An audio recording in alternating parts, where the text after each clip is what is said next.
We're back out here once again, and today we're talking about a lure that is quickly becoming one of my favorite wintertime presentations. It's so good that I just can't put it down. Stick around, we're going to talk all about it. There we go, I got him. Oh, that's a good one. That's not bad. Oh, that's a good one. Where are you going, buddy? Oh, no, I don't have. What the heck? I do have him.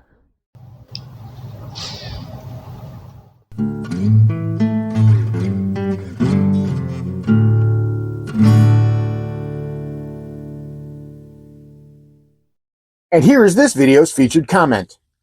Congratulations! If you would like to have a chance to have your comment featured in an upcoming video, all you've got to do is leave a comment. And now, on with the video.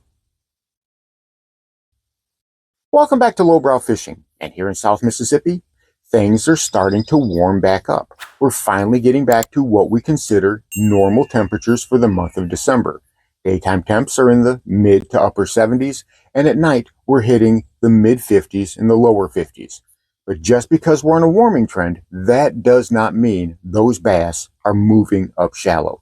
They're still staying put out in deeper water. And as we've said, that doesn't mean out in the middle of the lake deeper, it just means deeper. If they can pull off down a steep bank right near the shore, they are most certainly going to do that. They're going to find the water that makes them feel comfortable, and they're going to find places in that water that makes them feel comfortable. Hard edges are prime spots. Places that have a steep bank that come down into a bowl, weed edges, timber lines, hard cover and structure. Bass love those types of places, especially in the winter, and especially if they are near deeper water. You'll find whole schools, large schools of bass congregated in those areas. And to that point, my wife and I, when we went out to the lake the last time, we decided we were going to park in deeper water and just kind of drift up shallow just to see where those bass were at and what kind of mood they were in. We actually fished around in some shallow water for a couple of hours just to see where those bass were at and how they were behaving. And while we were able to catch a few smaller fish in that half-pound, three-quarter-pound area, the big girls, they were not in those places. We were getting good bites. We were getting aggressive bites, but that's what smaller bass tend to do. So we wanted to pull out into some deeper water. We knew where some deeper ledges are where the water falls off rapidly from the bank, and we were able to search those waters with different types of presentations. And there was one presentation, one lure in particular, I've talked about recently in another video, that those bass are just going bonkers for. And that is this storm. This is called a thunder stick, and this is the smaller variety. I have been using this like a deep jerkbait, and it has just proven such a great lure because it's a smaller size. It's that thin, really thin style of bait. It's not a huge jerkbait. It's not a huge bait by any means. Now, the problem with a deeper diving jerkbait is they tend to be very large. And in the wintertime, well, the bass want a smaller snack. They don't feel like chasing big bait. And if you put a little morsel right in front of their face, they find it very, very hard to resist. So I go with something like this. It's a smaller style. It's actually smaller than what you would consider a regular jerkbait. It's about maybe that 200 size, if not even smaller than that. But that great big bill, that huge, great big bill you see right there, that gets me down to about 10 feet or even more. Now, I'm working this in places you'd be surprised how close to the bank I actually am. You can see that in this video that I'm going to show you, I'm actually within one or maybe at most two cast lengths from the bank. So bank anglers can definitely have success with something like this. And the great thing about this lure, as I've said before, is it floats. So you can work it from the bank coming uphill and not have to worry about getting it caught in a bunch of muck or worrying about getting it caught in brush piles or timber or whatever that's hiding in wait under the water. Just give it a stop and it will come back up.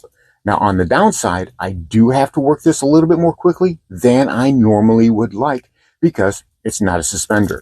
If I let it pause, it comes up and I'm out of the strike zone. It's like we said before.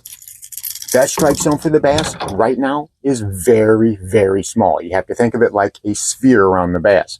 And the smaller that strike zone gets, the more you have to put it right in front of those bass's face. But once you can do that, you can get some really amazing fish. So we're using this thunderstick as a jerkbait, even though it's a walleye bait that's meant for trolling. That's why it doesn't weigh anything. That bait is super, super light, so I have to work it on this finesse spinner combo. This is a 7-foot medium light rod. I've got it with 10-pound braid, and this is some new braid that I'm testing out. I've been working with this for just a while now. It's a new premium braid, and I really love it. This braid is so whisper thin. Even though it's 10-pound braid, it's probably about the thickness of 6-pound braid, and I've caught so many fish with it. Even though it's that fluorescent color, and I usually don't like high-vis braid at the big lake because those bass are so line shy, so far this hasn't really been a problem. I've still been able to catch a lot of nice bass, even though that water is gin super clear all the way to the bottom. So I'm working this near the bank. I'm casting it out in deeper water, off ledges, off humps, right from casting distance from the bank. And you know what? When I'm using it in that fashion, I can use it as a search bait, and I'm finding those school of fish. As a matter of fact, when I tied it on, after using a spy bait and a jerk bait and just going to that and saying, okay, you know what, I'm just going to work it. Well, this was the result.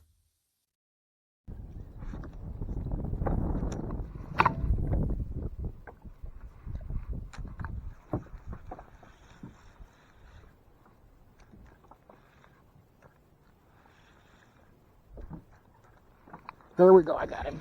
Oh, that's a good one. That's not bad. Oh, that's a good one.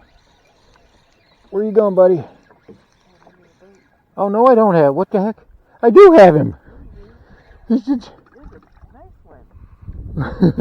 I didn't see him. All I saw was the bait. Ow, son of a gun.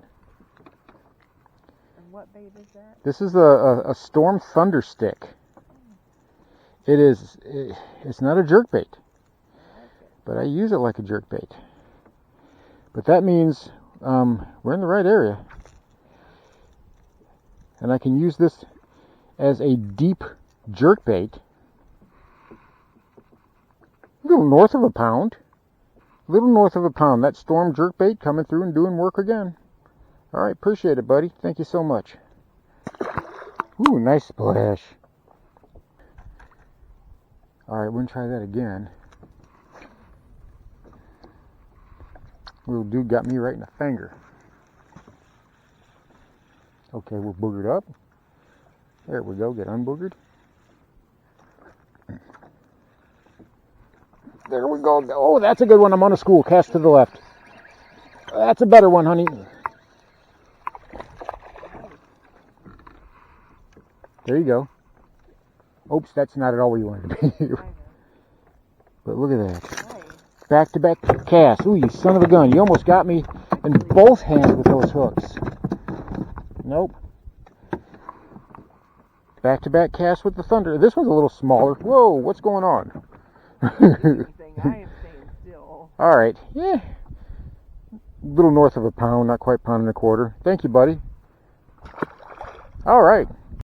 So on back-to-back casts, I was able to catch some nicer fish. Now, they're not huge, but I found a school of them where I was able to make successive casts and catch some fish. That first one kind of fooled me, though. I knew that fish was on there, but I couldn't see it because it blended in with the water. That fish was the same kind of shade as the water was with the way the clouds were and everything. So all I could see was the bait. It was kind of weird up until I brought it out of the water.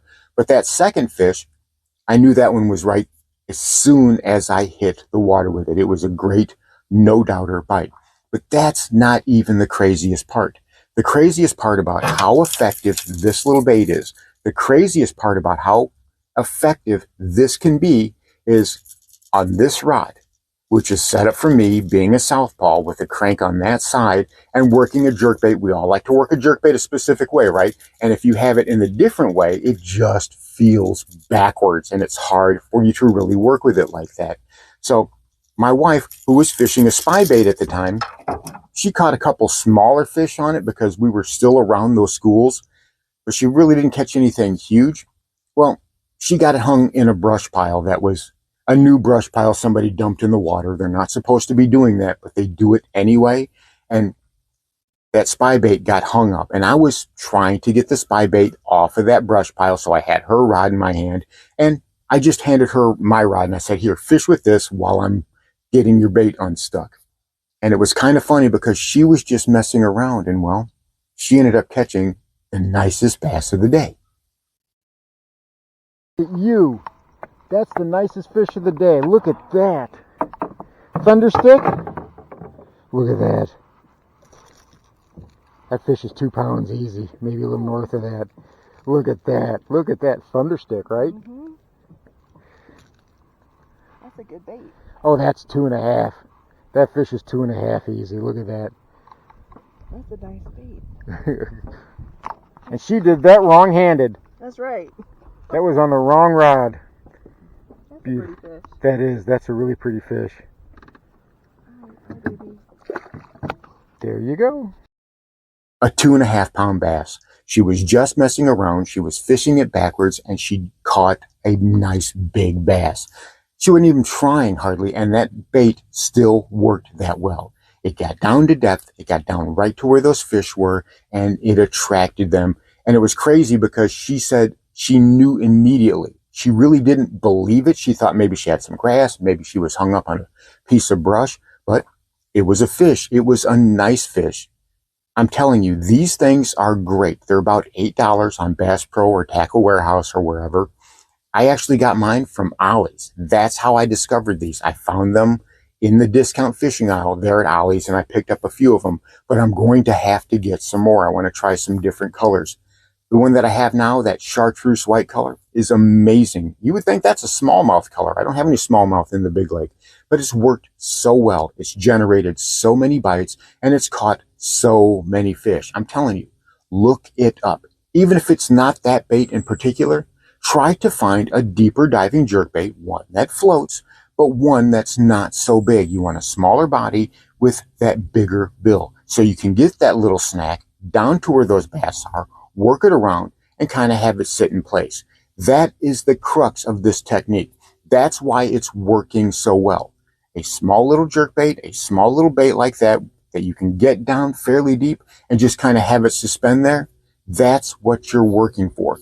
And when you can do that and you find those schools of bass in that deeper water just off the bank, you're going to have a great day, I'm telling you. So there you have it. What seems like a cheap gimmick, a way of cheating at winter fishing, is proving to be so successful. It's really hard for me to take that bait off.